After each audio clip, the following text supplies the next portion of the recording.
Basically just all the different camps and different activities I participated in the Philippines. As a Peace Corps volunteer, Shauna Aaron learned a lot.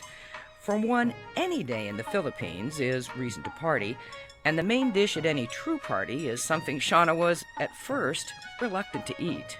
Baboy lechon. It's basically just a pig roasting on a stick. And volunteer Obi Pressman learned why asking villagers to simply plant a tree is not so simple after all. I couldn't afford the 50 cents US that it would cost to buy a tree. 50 cents US. Obi and Shauna, both UW graduates, each served 2 years in the Peace Corps, discovering strange foods, living without comforts we take for granted, and dealing with bouts of illness, even loneliness. Challenging? Without question. Worth it? Absolutely. When you go to a developing country, a lot of the things that used to be very easy take a lot of work, like making dinner, like doing your laundry, like getting from school to home. So I became even more independent in a way that I never imagined. And I was reached and touched in ways that I don't get to experience much in the US.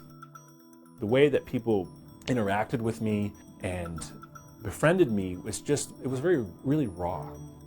So I hope you realize, and I know you do, that the future of the Peace Corps really rests with you. Now in its 50th year, the Peace Corps has changed the lives of over 2,600 University of Washington graduates. In fact, among large U.S. colleges, UW ranks as the third largest source of volunteers since the Peace Corps began. The UW is historically top 4 with a number of Peace Corps volunteers who have served. And then for 4 years running, it was number 1 in the country. 3 schools on campus offer a master's degree in conjunction with a 2-year term in the Peace Corps. And it was one of those master's programs, a degree in public administration, which drew Obi Pressman from a life as a successful high-tech entrepreneur into a life of international service. I was doing very well. It was distinctly unfulfilling. Obi spent a year studying on campus and then 2 years serving in Namibia.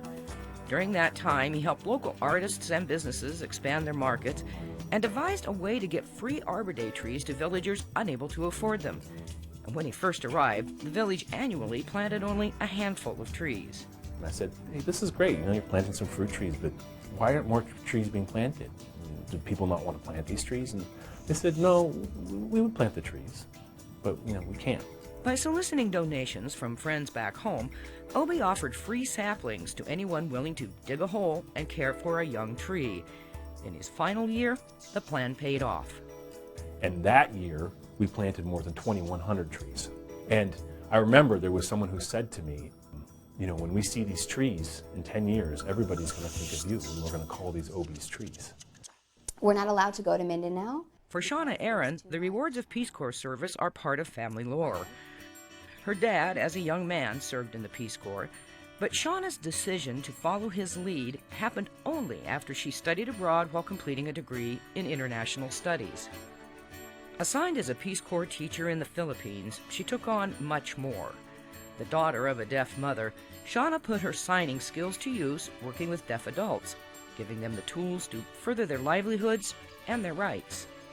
I really wanted to say, you do have rights. You are part of a beautiful thing and a beautiful culture, and why don't you see, what you can do?